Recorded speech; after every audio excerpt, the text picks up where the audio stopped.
Hey guys, Thunder E here and welcome to my full gaming review of the Galaxy S20 Ultra. Now I know you guys have been waiting for this video and I've tried to include as many games as I could into this video. So we're talking about the S20 Ultra, Samsung's latest flagship. It retails for $1,400 and this device comes with a myriad of specs. So we know it has a Snapdragon 865 processor, which means better gaming performance for us. It can come with either 12 or 16 gigabytes of RAM, and you've got UFS 3.0 storage, so which means your games are read pretty fast. Now, going back to that RAM, it's got a feature that I really like. It's one of the first features I want to talk about because a lot of people aren't talking about this. This is the ability to dock 5 applications into your RAM storage. So what this simply means is that, hey, you can pick any application you want. In our case here, it's all about games. So we select the games we want and we lock those games in. So even if we clear our memory storage or we drop our phone tonight and wake up the next day, we still jump back into the game directly. There's no loading. It's a really quick process. You might have to connect to the server, but the game is still there in the background. And that is absolutely fantastic. It is great if you are a gamer or gaming focused and you want to quickly jump into your Call of Duty, your PUBG, or whatever game you're playing. This is a great feature that I think works really well. Now, the other thing about the S20 Ultra is that it has a 6.9-inch display. It is a 120 hertz display, and that is at 1080p. Now, what does 120 hertz mean for gaming, and what's the key feature there? It means that, look, when you're browsing around just around the phone or on Twitter or something like that, you can see the fluid motion. So which means animations are much smoother and much more streamlined on screen. So you're playing your games, they look and feel really smooth. But what I like the most is the 240 hertz touch sampling. That for me is a really key feature because when you're actually using the controls of, say, Call of Duty Mobile is what I play the most, that feels really solid. It feels like you're actually using controls. Your fingers glide really well on the screen and it doesn't feel sticky. That 240 hertz touch sampling is really nice, and it's great for your FPS shooters or games like that really require that kind of quick movement. So that part is great, but the other thing you guys didn't realize is that this device also supports 120 frames per second. So there's some games that support that. Not every single Android game does. And some of those games also need to be updated to work with either the processor or this device. Now, games like Cover Fire, Injustice 2, and Shadow Fight 3 support go up to 120 frames per second. So let's take a look at some of those games quickly.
So performance is really good. I like that. Now, a lot of the games we're going to showcase are either capped at 60 frames per second, but the 120 hertz display still, it works really well here. You're going to see how smooth the motion is. I want you to pay attention to just, when I turn around, I move, different things that happen on screen. So just see how well this actually moves on this display. So let's take a look at a few more games running on the Galaxy S20 Ultra.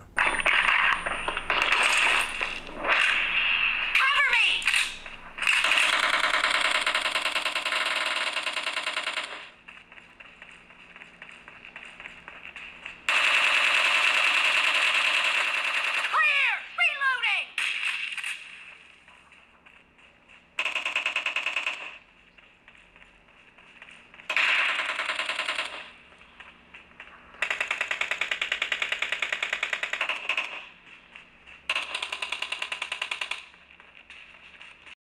skydiving? I agree. Really bad. Yeah, catch you later, amigo.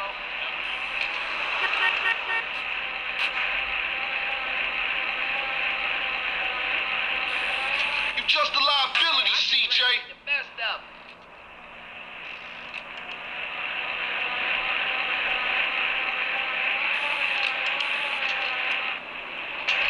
Why you bother coming back? I'm a veterano, ese no joke.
Reloading. Cover me.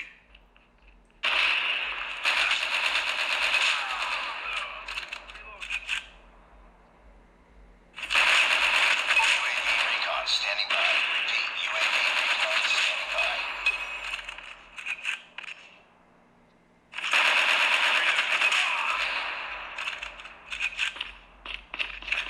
UAV online.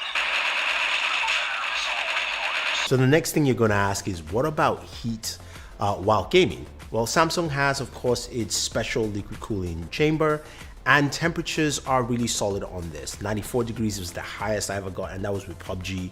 Rest of the games, everything came out to about 90 degrees or so. So I liked, of course, temperatures with this device.